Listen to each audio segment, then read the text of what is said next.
Manfaat memberikan ASI selama 2 tahun. Menurut sebuah penelitian, ibu yang menyusui anaknya lebih dari 1 tahun memberikan energi lebih banyak dan berkualitas dibandingkan dengan ibu yang menyusui lebih singkat. Dalam Al-Jami li Ahkam Al-Quran, Abu Abdillah Al-Qurtubi mengatakan bahwa Allah Subhanahu wa Ta'ala memerintah kaum ibu untuk menyusui anaknya selama 2 tahun. Apabila para ibu melihat adanya kebaikan berhenti menyusui sebelum genap 2 tahun, hal itu tidak mengapa. Penyebutan 2 tahun penyusuan adalah rujukan, khususnya jika terjadi masalah terhadap bayi. 2 tahun adalah batasan terlama dalam menyusui. Quran Surat Al-Baqarah ayat ke-233. Assalamualaikum. Allahumma sholli ala Sayyidina Muhammad. Mari memulai melanjutkan pembahasan Quran Surat kedua, His 15. Ayat ke-233 hingga ayat ke-242. Aku berlindung kepada Allah dari godaan syaitan yang terkutuk. Ayat ke-233. Para ibu hendaklah menyusukan anak-anaknya selama 2 tahun penuh, yaitu bagi yang ingin menyempurnakan penyusuan. Dan kewajiban ayah memberi makan dan pakaian kepada para ibu dengan cara ma'ruf. Seseorang tidak dibebani melainkan menurut kadar kesanggupannya. Janganlah seorang ibu menderita kesengsaraan karena anaknya dan seorang ayah karena anaknya, dan waris pun berkewajiban demikian.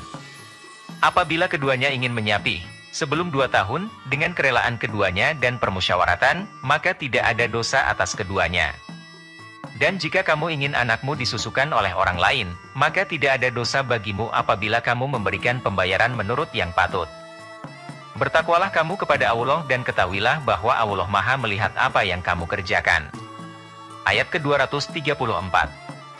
Orang-orang yang meninggal dunia di antaramu dengan meninggalkan istri-istri, hendaklah para istri itu menangguhkan dirinya, beriddah, 4 bulan 10 hari.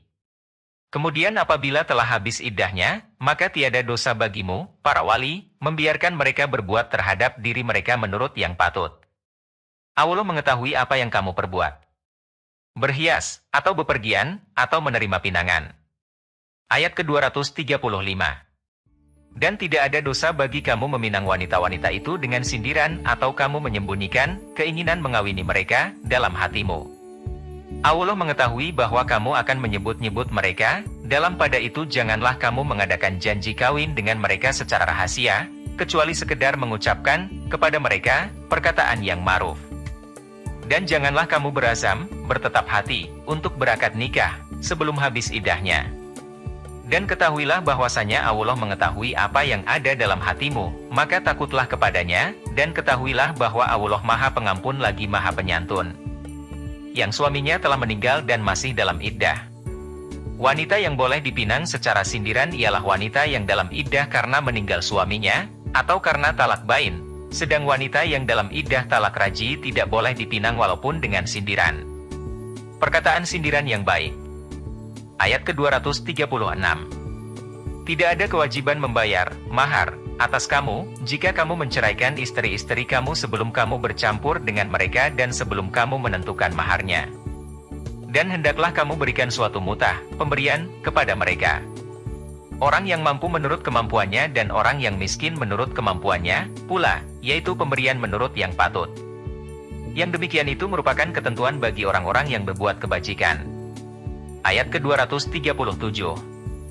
Jika kamu menceraikan istri-istrimu sebelum kamu bercampur dengan mereka, padahal sesungguhnya kamu sudah menentukan maharnya, maka bayarlah 1/2 dari mahar yang telah kamu tentukan itu, kecuali jika istri-istrimu itu memaafkan atau dimaafkan oleh orang yang memegang ikatan nikah, dan pemaafan kamu itu lebih dekat kepada takwa. Dan janganlah kamu melupakan keutamaan di antara kamu. Sesungguhnya Allah Maha melihat segala apa yang kamu kerjakan. Ialah suami atau wali. Kalau wali memaafkan, maka suami dibebaskan dari membayar mahar yang 1/2, sedang kalau suami yang memaafkan, maka dia membayar seluruh mahar. Kewajiban mengerjakan sholat biarpun dalam keadaan takut. Ayat ke-238. Peliharalah semua sholat-mu, dan peliharalah sholat wusta'a. Berdirilah untuk Allah dalam sholatmu dengan khusyuk.